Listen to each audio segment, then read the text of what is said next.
Lagi-lagi, pasangan bule asing sebut orang Malaysia itu cerdas. Mengapa? Bahkan sistem seperti ini belum terfikirkan oleh orang Barat. Mat Saleh ini juga cakap mengapa Amerika tidak membuat sistem keamanan yang baru saja mereka lihat di negara Malaysia. Nah, sistem seperti apa yang dimaksud oleh kedua pasangan asal Kanada ini? Kita tonton videonya.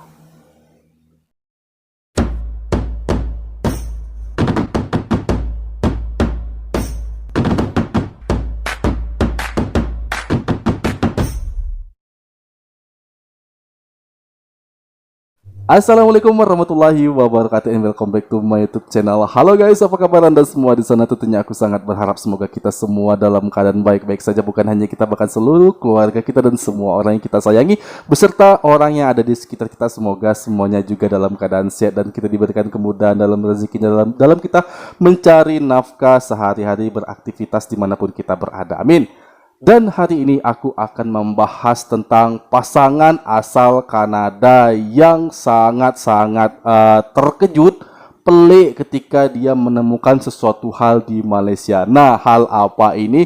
Yaitu adalah semacam sistem keamanan, yang mana sistem ini belum pernah dia lihat dimanapun ya guys ya, termasuk di kampung halamannya dan juga di berbagai negara yang ada di barat sana ya guys ya. Dia belum pernah melihat sistem keamanan ini.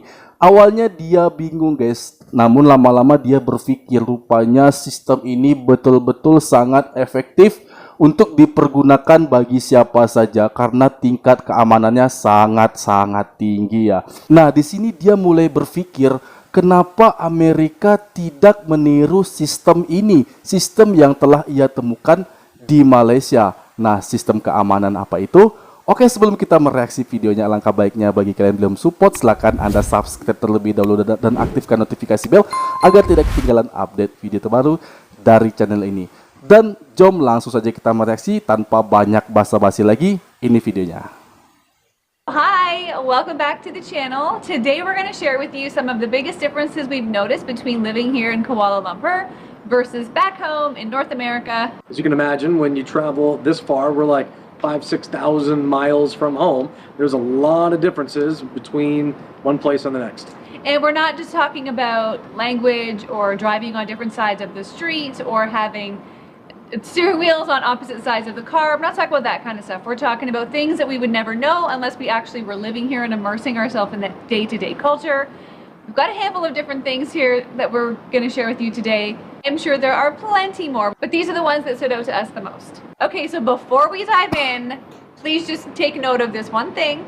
Yeah, this is our disclaimer. This is the fine print on the video here, and that is that we are in no way trying to suggest in talking about differences between what we have been used to living in North America and now have experienced by spending some time here in Malaysia, that one is better than the other. I mean, everyone is entitled to their opinion about I like one thing and like something else less. In fact, some of the differences you're going to see we prefer over where we're from, and some of the differences we prefer how they do it where we're from. So this is simply just what we have observed as differences between the two cultures. Where we're from in Hamilton, Ontario, when you have a shopping area that's not like an indoor mall, oftentimes they're called power centers. I know they're not called power centers everywhere. Some places call them strip malls. You know, I think of them as like outdoor-ish shopping places, right, where you have to go outdoor from one store, you know, to the next the next store. Lot, store after store after store after store.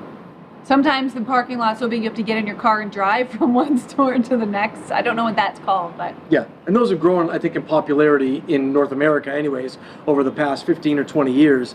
But here in KL, they don't do those things at all, right? And but there are large indoor shopping malls everywhere.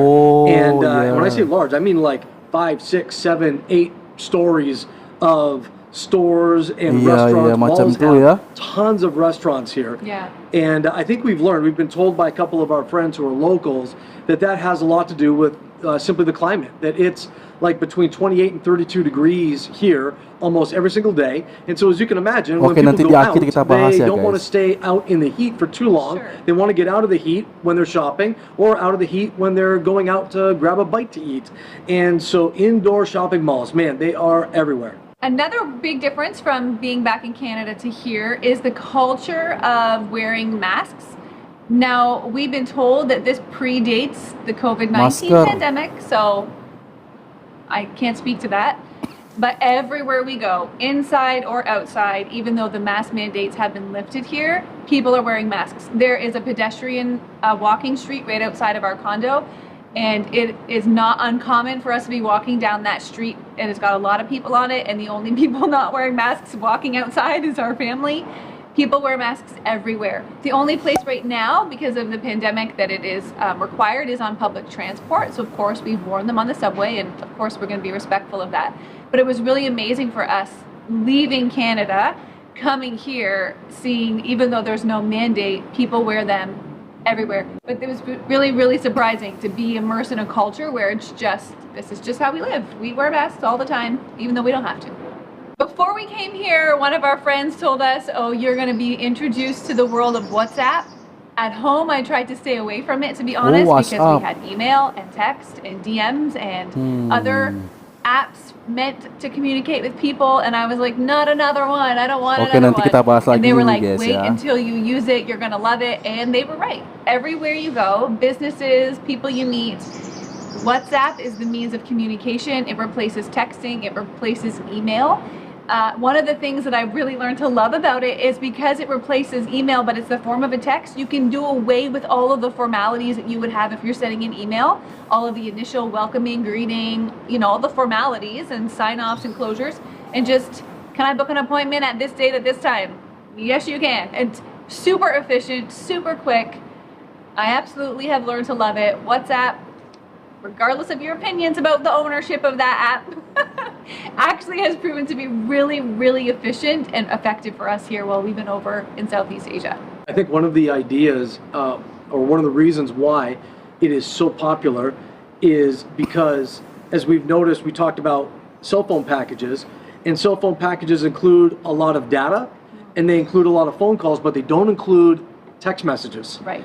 And so, because everybody has cheap data, it makes sense that you would go to a messaging app like WhatsApp in order to be able to communicate and to send messages from one person to the other person, because you have to pay extra money if you want to have text messages. So Yeah. that's probably not the only reason, but I bet you that's one of the reasons why WhatsApp is so popular here in this area of the world. Share it like it's incredible. So last but not least, and for the grand finale of the 11 things that we have found to be a little bit different about being here in Malaysia, is the way that you enter your PIN number on an electronic keypad when you are trying to make a purchase using a debit or credit card. And so at first, I didn't even understand what was going on. When I would say that I was going to pay with a credit card, they would bring out their keypad, like what POS terminal. POS terminal, like what we have in North America, with an electronic keypad, and you stick the card in, and I would go to punch my PIN number in, and the numbers would be like completely out of order in terms of, it just be jumbled up where all the numbers are. I'd have to pay real close attention to making sure that I got the numbers right.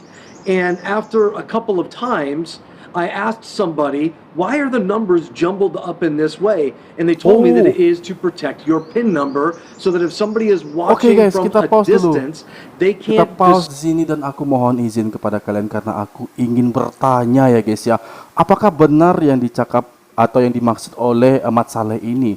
Dan kalau di Indonesia guys, ini setahu aku ya, apapun yang ditampilkan maupun di gadget ya, di ATM dan juga di mesin debit apapun namanya, tetap dia sesuai ya guys, atau teratur seperti 1 2 3 4 5 A B C D seperti itu ya. Namun apa yang disangkakan oleh Mat Saleh ini, ataukah ia berkata bahwa ada pengacakan ya guys ya, ada pengacakan misalnya tidak sesuai pada tempatnya, satu nomor satunya di atas, nomor duanya di bawah, dan juga diacak-acak seperti itu ya guys ya.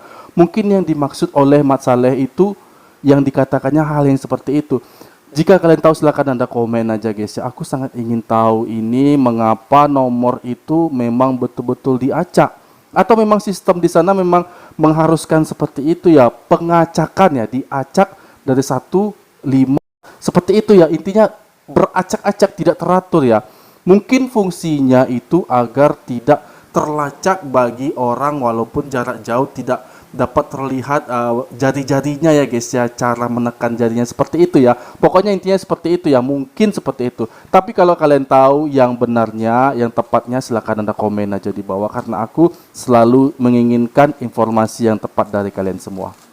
Oke, kita discern your PIN number on the basis of the movement of your fingers on the keypad, because the numbers have been randomly changed. And I thought, wow, that's a pretty cool way. And I thought, how come they're not doing that in North America? That's a pretty cool way of adding a little touch of security, extra touch of security to your ya kan? credit and debit transactions here.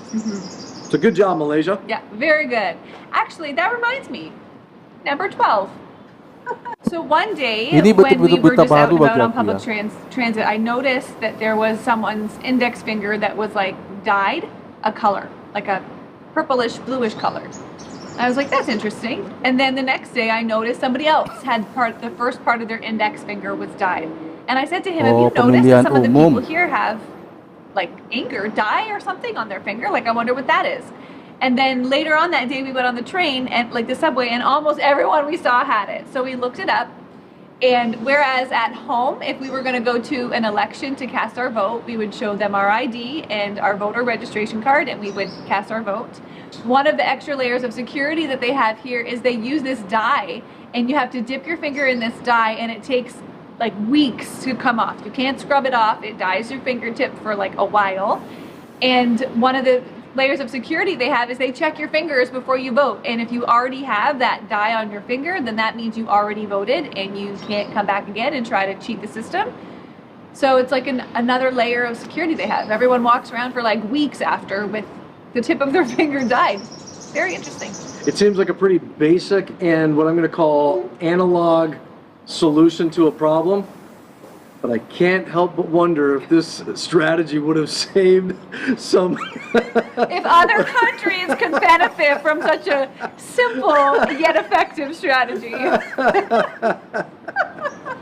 Anyways, that is the list of things, the differences that we have noticed, the main differences we have noticed during our time here in KL. I'm curious if you have visited, or if you are from here and have spent time abroad, what are some of the differences that you have noticed between the different cultures?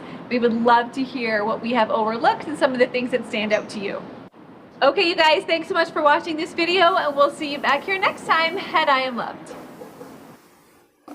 Oke guys, kita baru saja mereaksi tentang pasangan asal Kanada ini guys ya, yang mana dia menemukan banyak hal yang berbeda di Malaysia berbanding kepada negaranya. Di awal tadi ia sebut tentang tempat perbelanjaan atau shopping di Kanada dan di Malaysia itu sangat berbeda jauh. Kalau di Kanada dia cakap bahwa banyak tempat-tempat perbelanjaan itu di luar ruangan ya guys ya, atau di dekat alam terbuka.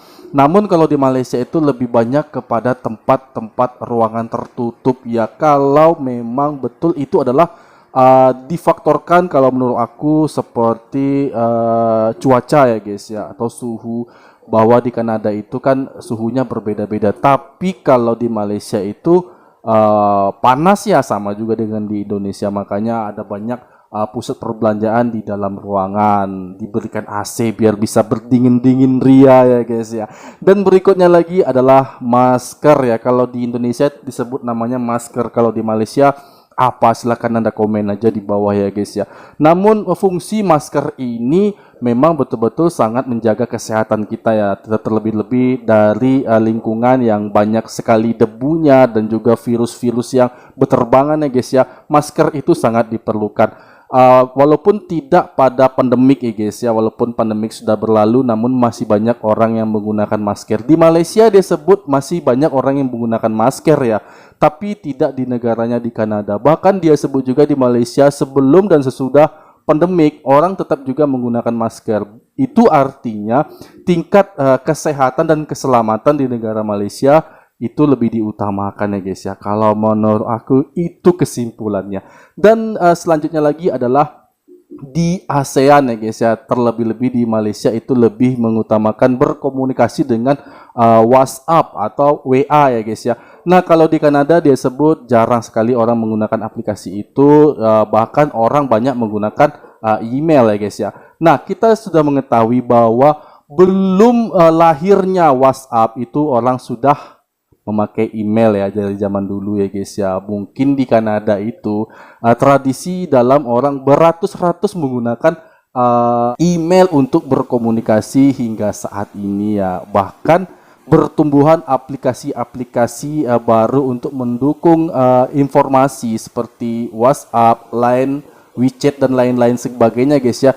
Itu tetap tidak menjadi prioritas bagi orang-orang Kanada ya guys. Tapi lain hal dengan di Malaysia, bahwa orang Malaysia banyak sekali menggunakan WhatsApp. Tapi kalau menurut aku WhatsApp itu sangat-sangat efektif. Kita bisa video call, bahkan bukan kepada satu orang, kita bisa video call kepada 4 orang sekaligus di tempat-tempat yang berbeda. Dan juga kita bisa mendapatkan informasi penting dari WA group dan lain sebagainya guys ya. Jadi memang WA ini betul-betul sangat efektif bagi kehidupan kita, bagi informasi yang kita butuhkan ya guys ya. Kita selalu puas dalam menggunakan aplikasi ini.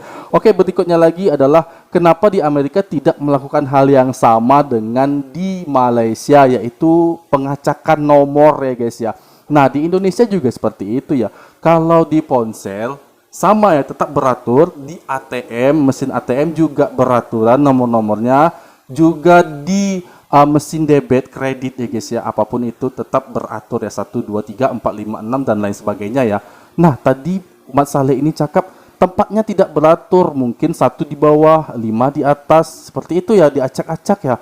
Itu mungkin demi menjaga keamanan yang lebih safety lagi, sehingga kalau orang mencoba untuk melihat dari belakang atau samping ya, itu tidak ketahuan karena nomornya sangat diacak ya, dan itu susah untuk dihafal. Mungkin seperti itu. Nah, kalau kalian tahu informasi yang lebih akurat lagi, silakan Anda komen aja di bawah ya guys ya. Dan baiklah, demikian tadi video dari aku. Semoga Anda semua terhibur dan semoga mendapatkan informasi yang baik bagi video ini. Dan aku mohon undur diri. Mohon maaf jika ada kesalahan aku, kesalahan kata, kesalahan perilaku aku mohon dimaafkan. Wassalamualaikum warahmatullahi wabarakatuh.